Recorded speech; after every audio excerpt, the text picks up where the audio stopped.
Magandang araw sa inyo lahat.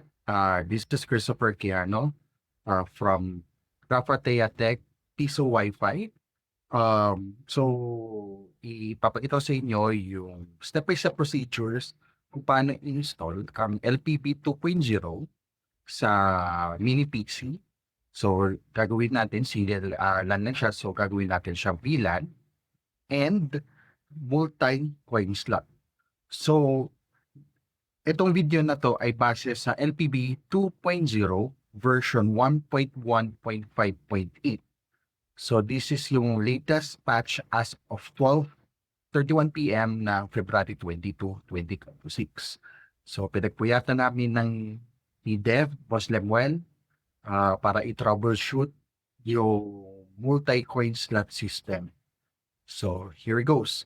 So makikita nyo step-by-step procedures sa installation gamit ang Dell Wise 5070 na mini PC.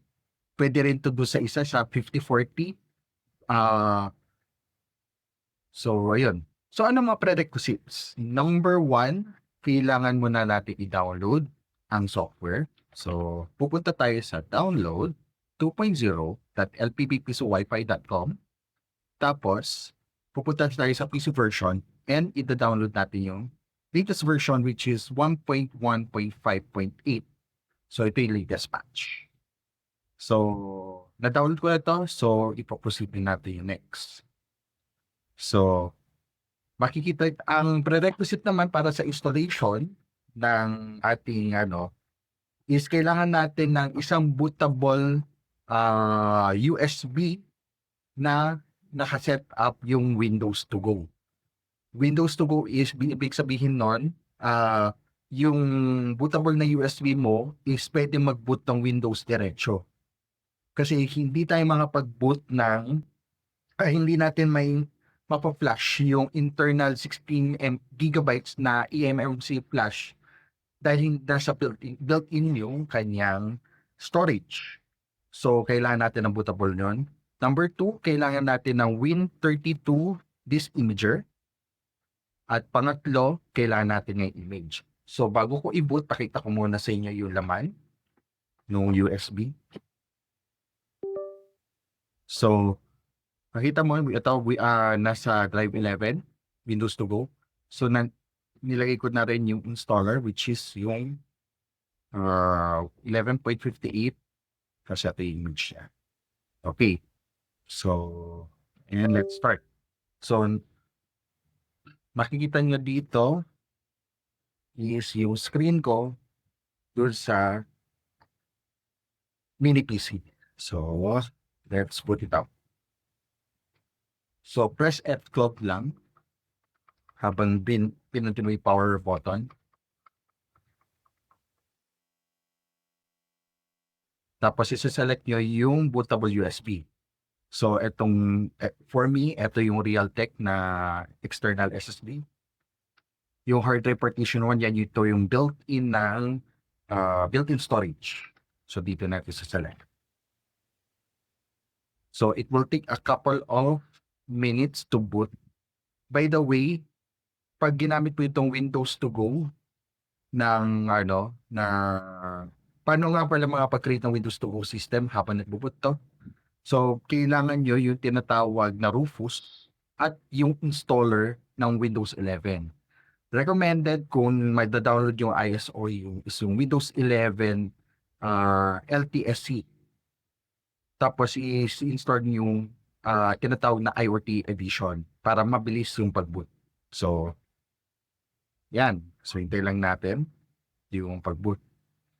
Ngayon, ang gagawin natin next dito is buburahin natin yung partition. Kasi si Wise 5070 is yung tinatawag na EFI boot only. So, kailangan natin tawag dito, kailangan natin siyang naka-GPT partition. So, ito na yung screen natin. So, akala mo Windows siya. So, Windows talaga siya, pero nagbo-boot siya sa USB. So, first, gagawin natin, punta tayo ng start. Press yun sa keyboard pala is window key X para lumabas itong menu tinatawag na Hintay lang natin. Yan. Windows PowerShell or Terminal. Alin man doon sa dalawa. Or pupunta kayo ng Start. Type nyo PowerShell. Right-click nyo. Run as administrator. Importante yon. So, yes.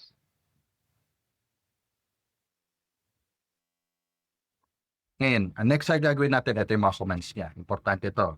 So, this part. So, ilo-launch natin si this partition program. Tapos, kailangan natin i-display natin lahat ng disk. So, ang command niya ay list disk. So, makikita nyo dito, dalawa yung partition nga. Isa ay disk 0, yan yung USB ko. And this one, yan yung built-in na 16 gigabytes na storage ni Dell Wise 5070. So, ito yung sa-select natin. So, ano yung next? Paano natin sa-select? So, tatype natin select disk 1. And then, next na command is buburahin nga natin yung buong partition. So, clean. Ngayon, i-type nyo ulit yung command na select disk 1. List disk. So, kung mapapansin nyo, yung GPT, nakatanggal yung asterisk. Kailangan, remember na naka-GPT partition. So, kailangan natin i-type yung convert GPT. Pag din-list this mo ulit, kaya na naka-asterisk na siya. Next command is, kailangan natin mag-create ng partition. So, ang command niya is create partition primary. And then, para makita ni Win32 Disk Manager yung create ng partition, kailangan nyo i-type yung #. So, ngayon, meron ng drive D. Yun, nag-pop up na. So, exit lang natin. So, minimize muna natin siya. Napapanda rin na natin ngayon si Win32 Disk Manager. So, yes. Ngayon, so pupunta na tayo ng device, select natin drive D. Yun yung create natin. Nasa yun na nagpop-up. Press yung user location or look yung hanapin natin yung file. So, punta tayo dun sa flash drive. Gumawa na ako image and apps. 15.8. Ito. And then, right. And yes. So, give it a few moments.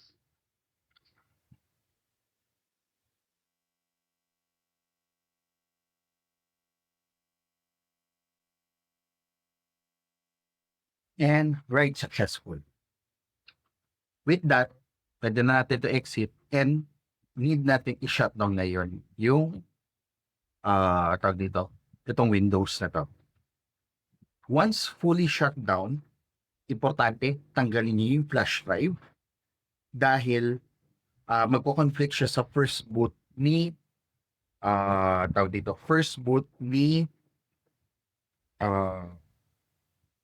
LPP Piso Wi-Fi. So, tatanggalin ko na siya and then we'll go on to power on again the system. So, power on ko na, hintay lang natin.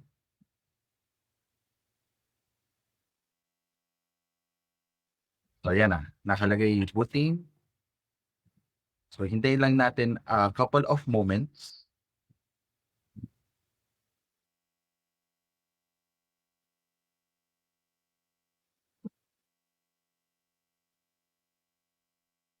And pag nakita niya na yung yung prompt na pag dito tilag natin. Yan. Yung ETH0 link is up. Ibig sabihin yan, nakapag-boot na siya.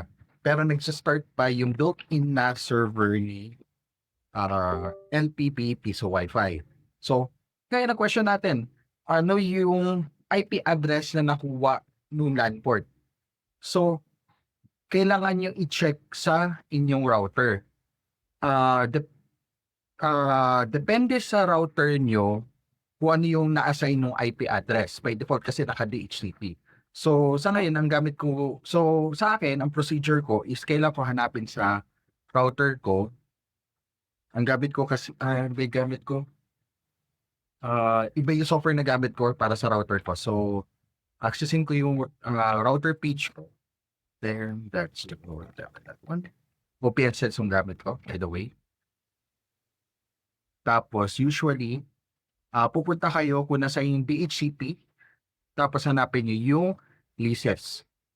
So, hahanapin nyo dito ngayon kung ano yung IP address na naka-assign kay, tawag dito, kay LPB Piso Wi-Fi. So, hanapin natin yung tinatawag na yung hostname nung nag-boot up na Piso Wi-Fi natin. So usually ito, LPB20X86. So ang naka-assign na IP address niya is yung 192.168.106.20. So, nakuha na natin, i-paste natin. Pag press yung enter dito, lumabas sa portal, ibig sabihin naka-fully boot up na. So, this will be the first boot up. Makikita niyo yung procedure how to activate yung server natin for the first time. So, type yung IP address /admin. So, hihingi ngayon to hingin sa inyo yung LPB account natin na naka-register sa inyo. So, type nyo yung dito, yung email address at yung password. For this instance, meron na ako license, nakabind na to sa account ko. But, kung sakaling wala pa kayo, you can choose the 7-day trial para makita niyo yung features. So, na-type niyo na yung user password. Type niyo na ngayon yung gusto niyo maging password ng inyong machine. So, by default, ang username niya is admin. Ang password niya kung ano itatype niya dito. So, type natin yung password ko. Siyempre, hindi ko papakita. And change password. Ngayon, afterwards, i-redirect kayo dito sa initial sign-in portal. Admin. RTP. Tapos, yung captcha. Then, login. So, ngayon, may built-in 16 gigabytes na storage na to. So, ang makikita nyo, ito yung sinasabi niya storage space low. So, kasi hindi na public yung tinatawag na space sa loob. Just press expand storage and may utilize na niya page nito. Gawa na natin yung initial setup ng admin ng username password. Ngayon, ito na yon will be ang setup natin kasi ngayon dito is VLAN. Naka-VLAN tayo. So, majority na vendor, ang kanilang antenna, yung AP, ay nakakabit sa VLAN 13.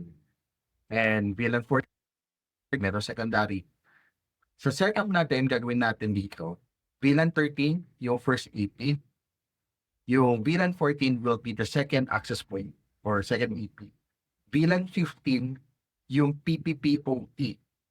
So, dito rin sa tutorial na to, hopefully may catch ako, set up din natin yung PPoE setup. So, first things first, kailangan natin i-rehistro yung mga VLANs. So, punta muna tayo ng and then VLAN. Then, mag-create tayo ng create VLAN. So, first is, select natin TTH0. VLAN ID is your 13. Tapos, select yung LAN. And then, press create VLAN. After a few moments, makikreate na yung first VLAN interface niya. Next is, create natin yung VLAN 14. So, create VLAN. So, ganun din, TTH0. type natin VLAN 14. And then, so makikita niyo yung IP address 11.0.0.1. So, continue lang. Okay lang yan. And then next is VLAN 15 para naman sa PPPoE. So, create VLAN ulit. Select natin PH0, 15, LAN, create VLAN.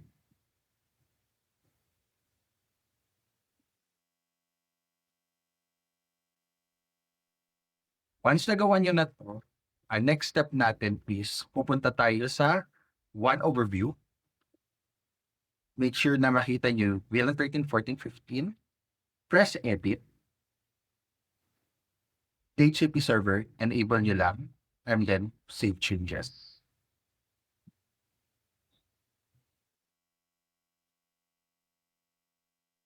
Ganun din ang gagawin nyo sa VLAN 14 and VLAN 15.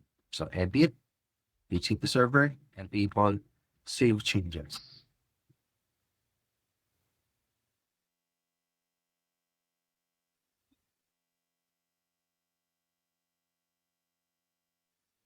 Then ganun din ulit. So VLAN 15, edit, DHCP server, enable, save changes.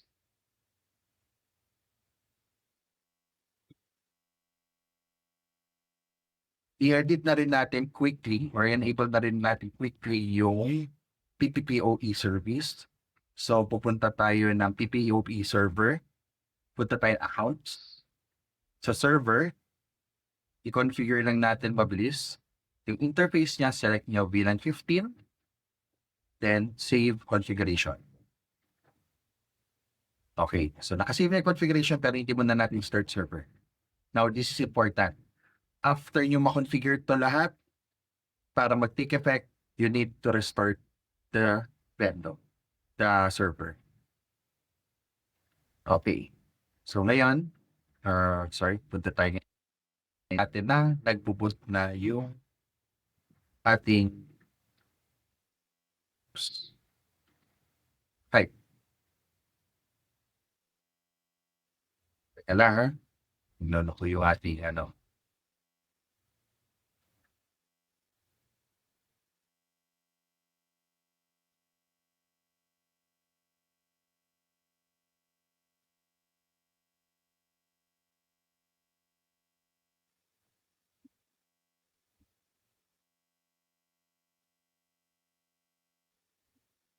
So, nagbo-boot up na siya. So, hindi lang natin.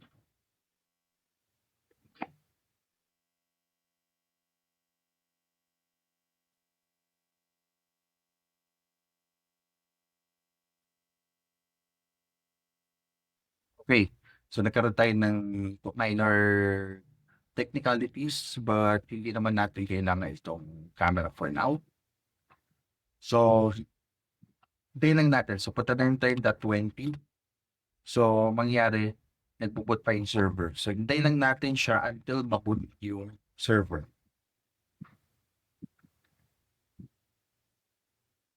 So, after a few moments, lalabas na si dashboard, si portal. So, ibig sabihin, fully boot up na yung server. So, balik tayo sa admin. Ngayon, type yung, again, username, and then yung password.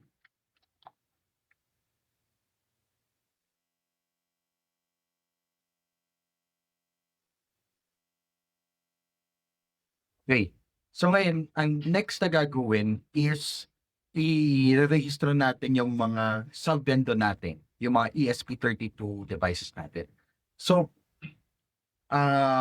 hindi ko ipapakita agad yung how to configure. Pero usually, how to configure mismo ESP32. Pero basically, kailangan nyo yung tinatawag na sub-vendor flasher.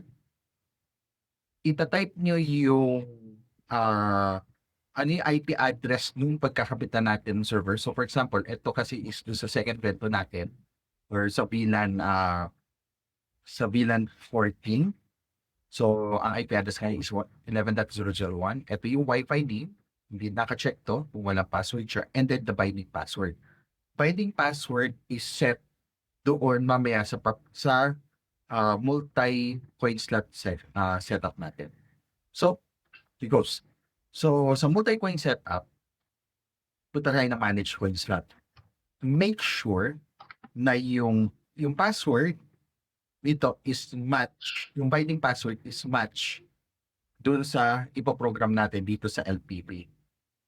Nandito yung password. So, by default, ito yung binding password niya. You may not change this, pero recommended to change. Okay? So, ito yung binding password niya. Save. And then, yung nga, dahil nga nakakonfigure na yung aking Vendo to look do sa connect do sa first SSID natin, which is QIBP Piso Wi-Fi na name. So, makikita niyo, ayan, no, yung IP address subnet niya is nasa 10.0. So, gagawin lang natin is i-approve lang natin siya. And then, edit lang natin ng konti kasi binago lang namin yung bill GPIO sa B16. Make sure, eto na ngayon, yung coinsnet name. So, let's say QIPP Piso Wi-Fi tapos description QIPP Internet Update Piso Wi-Fi coinsnet. Network interface, make sure isa-select nyo si VLAN 13 for the first coin slot. Kung nag-iisa lang yung coin slot nyo, yan na yun. Then, update coin slot. I-configure natin ngayon yung isang ESP na sa vendor natin.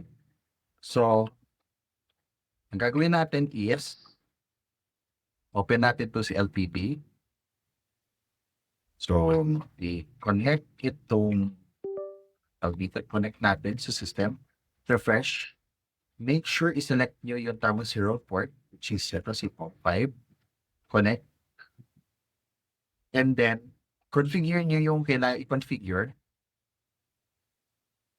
Press nyo yung flash ESP32.Wi-Fi. Ay, tama. And then, yan na. I-program na niya ito.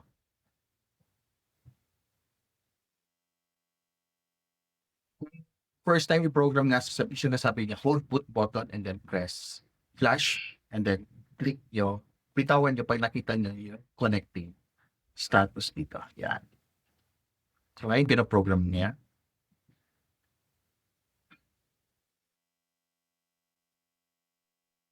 After programming, so ayan na. Magre-reboot lang sandali. And makikita mo ngayon na kumonect na siya dun sa 11 na live. Remember, kailangan nyo i-enter yung gateway, default gateway kung saan nyo ikakabit yung sub-vendor. So, 10.0.0.1 para sa VLAN 13, 11.0.0.1 para sa VLAN 14. So, ito, configured na. And it should now, pag nirefresh natin ito, magpo-prompt na i-bind yung ESP32 natin o yung sub-vendor natin na pangalawa. So, nirefresh ko. So, ito na siya. Click approve. Next, i-configure natin yung tawag dito, yung ESP32. Click natin siya. So, select natin QIPP Piso Net. Then, you are Piso Net Orange lang.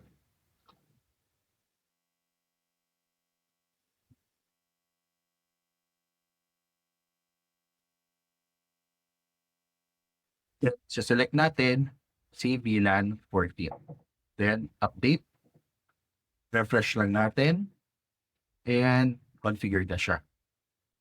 Next step is i-configure natin yung timer rates. So, paano natin gagawin yung sa timer rates? So, pupunta tayo dito sa timer rates. And then, dito, meron nakalagay na initial na configuration. But for now, Buburahin natin lahat yan. Add rate. So let's say, pag naglag tayo ng piso sa piso Wi-Fi, magbibigay ako ng 15 minutes. At i-expire natin kagad ng 15 minutes. Kasi piso lang naman eh. So, bakit pa natin mag-focus time? And then, so, uncheck na lang natin si pause time. You can set the bandwidth limit here sa kada oras. So, kuyari, pag naglaglag sila ng 100 pesos, pwede natin taasan yung speed. Or sabihin natin, pag ganito yung value na 5 pesos ka 10 minutes, todohin natin yung speed, walang problema. But for now, gagamitin natin the defaults na house system. Then press save. Kung may gusto mo ng rewards para sa spin a wheel, pwede mo reconfigure dito. So, add rate. Next, i-configure natin yung 5 pesos. So, select natin si Piso Wi-Fi. So, ang hours namin, let's say, 2 hours and 5 minutes. So, lalagyan na natin ng expiry time, which is, sa amin, ginagawa namin 1 day. Pause time, enable nyo, and then add rate. Then, add rate ulit tayo, 10 pesos. Sabihin natin na 4 hours and 5 minutes. Pause time, expiry, 3 days. And then, unlimited pause time. And pagdating sa 20, sabihin natin na 9 hours and 10 minutes. Tapos, expiry time niya is 5 days. Unlimited pause time. Add rate. Ngayon, magkikreate naman tayo ng rates para doon sa PisoNet. So, add rate. Natin 5 para sa PisoNet. So, lalagyan natin 12 minutes. Expiry time, 12 minutes din. Let's see yung speed niya. Bigyan natin ng 4 tawag dito, 40 Mbps. Yan, add rate. Yan, naka-configure na. Lastly, bago natin lahat, tawag dito, pupunta na tayo sa portal settings. Mabilis na ito. So, kailangan natin i-check yung sa akin, kailangan ko ng e-loading kasi meron ako license sa e-loading. Kailangan din ng auto pause. Tapos, sa branding, type natin QUI BP Cafe. Next, internet shop. Read down. And type natin yung redirect. So, sa akin, papunta doon sa TikTok page ko, which is Rafa Teate. Kung gusto mong maglagay banners, bro, pero later na yan. And then, pinaka-importante sa timing, resume time when connected, and pause time when disconnected. Then, press save changes. So, once na nagawa nyo na lahat yan, tawag dito, you may restart once more yung server. So, habang nire-reboot natin yan,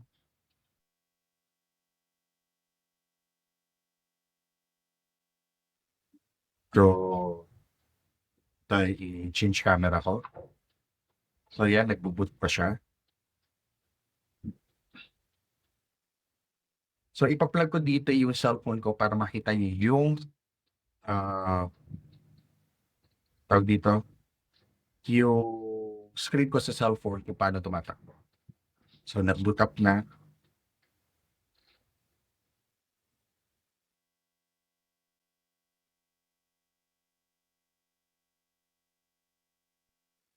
Ito yung cellphone ko. So, hintayin lang natin mag-boot up fully yung dashboard. So, sandali lang. Check muna natin yung page. Play lang natin ng konti. Yan, nag-boot up na. So, login ulit ako sa admin.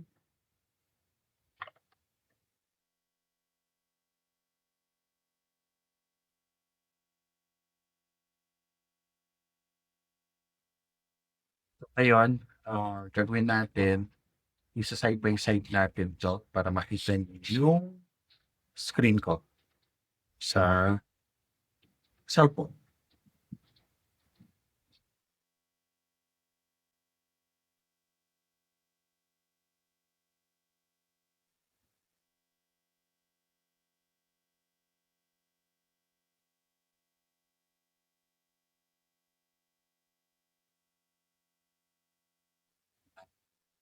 Ngayon, connect.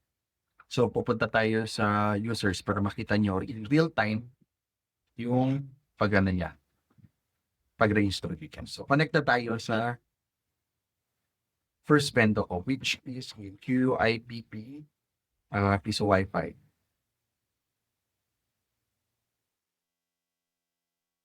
So, usually pupunta siya ng portal. But, okay, but minsan hindi nagano yung portal, especially sa mga Samsung phone. So, just press and always connect. Then, punta na lang tayo sa 192, wait lang, 10.0.0.1. So, ito na.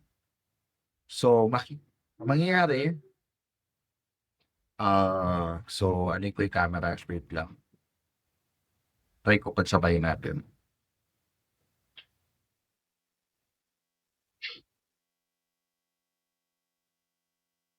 Tapos, nasa camera.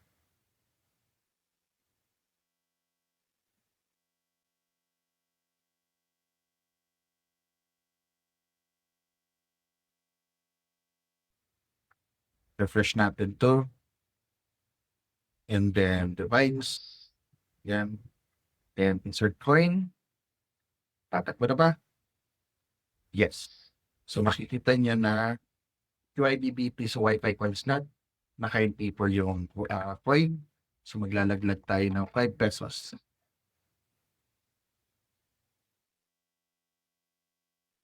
Kita nyo, 5 pesos. Then, 5. Okay.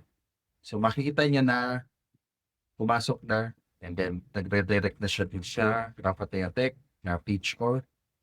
Talag natin.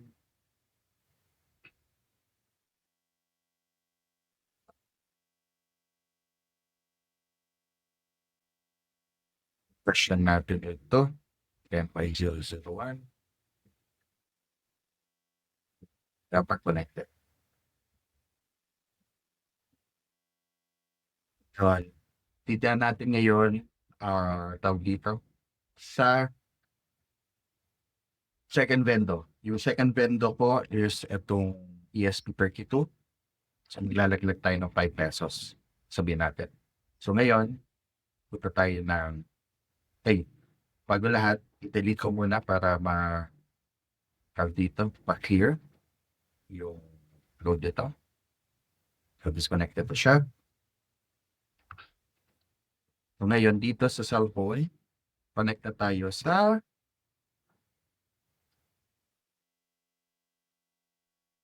UIBB Piso Wi-Fi 2.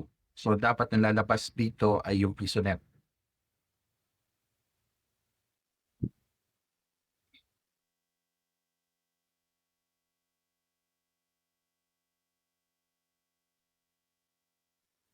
Natin, always connect lang. So, ngayon, ito yung natin, point slot. So, refresh natin. So, para malaman natin kung talaga naka-assign nga siya sa IP address ng sa dito para sa second na Wi-Fi. So, yan. Subject niya, 11.1.0.179 which is naka-register na rin dito. And then, pag pinest natin yung coin slot, dapat nalalabas na from Piso net. Insert coin. Yan. PisoNet. So, press ko dito yung button.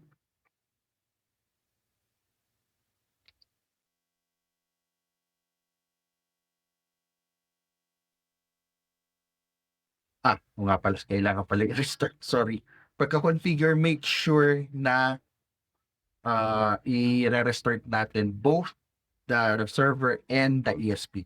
So, ngayon, tagalin natin sandali. Connect. Ay, bad.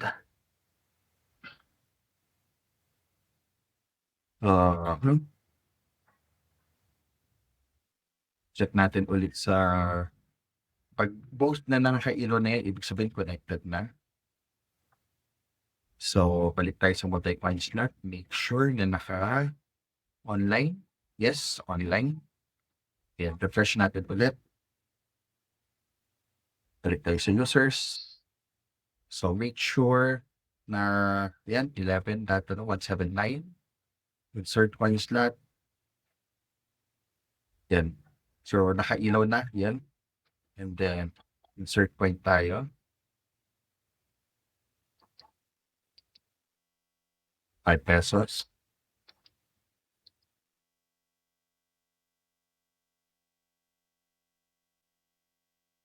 Yan, 1 hour. Buy time. And done. Connected na. Yan.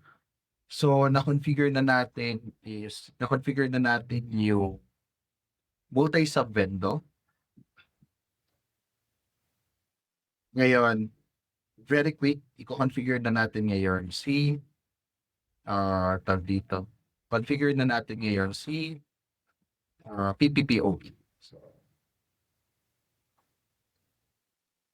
atin. Next procedure. So, okay na, working na siya. So, i-configure na natin yung PPPoE server. So, ano yung kailangan dito? Number 1, yung plans, i-configure natin.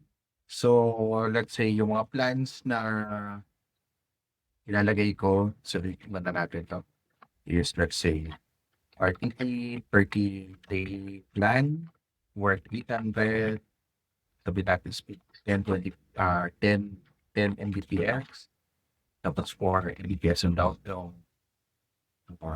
Upload, 30 days, great plan. At RTP, 10-day plan. Price is 450, 10 Mbps, 4 Mbps, 15 days. Great. Tapos, sabihin natin yung 7-day plan, RTP, 7-day plan. Let's say 250 for 7 days, 10 Mbps, 5 Mbps. Tapos, validity, 7 days, great plan. Yan. And then, PPPoE accounts. So, like, magkakreate tayo. So, yung isang ko ditong mode, Wi-Fi, isang Wi-Fi ko dito is configured na for the PPPoE settings. Nakaset na rin yung user and password. So, ilalagay lang natin dito. So, let's say, CQ, yung username niya, password is 1234567 Then, make sure na walang conflict sa IP address, 8.0.0.2. Select plan. Sabihin natin 30-day plan. Then, create account. So, meron na tayo. Ngayon, pag na-create mo na yung make sure na naka-run yung server. So, for this instance, di pa naka-run, but bago natin start the server, make sure yung configure server natin naka-configure na doon sa tamang VLAN, which is VLAN 15. Then, save configuration. Then, start. So, ngayon, makikita nyo rin dito sa phone ko ulit. Let's go back to sa phone ko.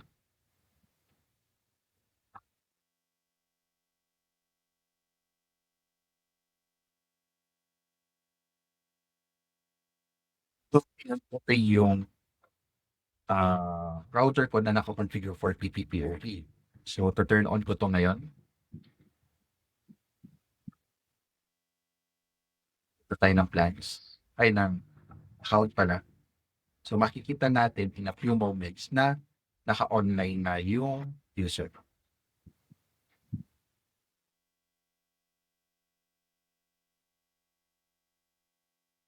It will take a while. So Wi-Fi.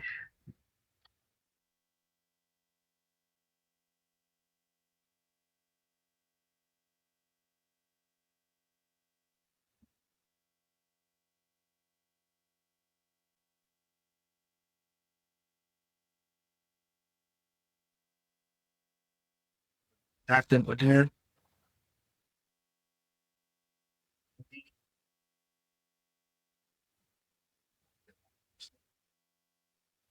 Check dito. Okay, mali. Pala. 1, 2, 3, 4, 5, 6, 7, 8. Apply.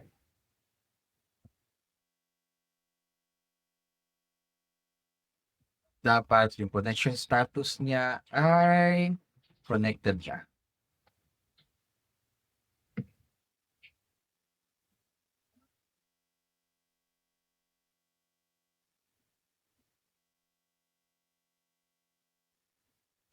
Connected na. Hi! Wrong password pala. So, kita nyo, connected na.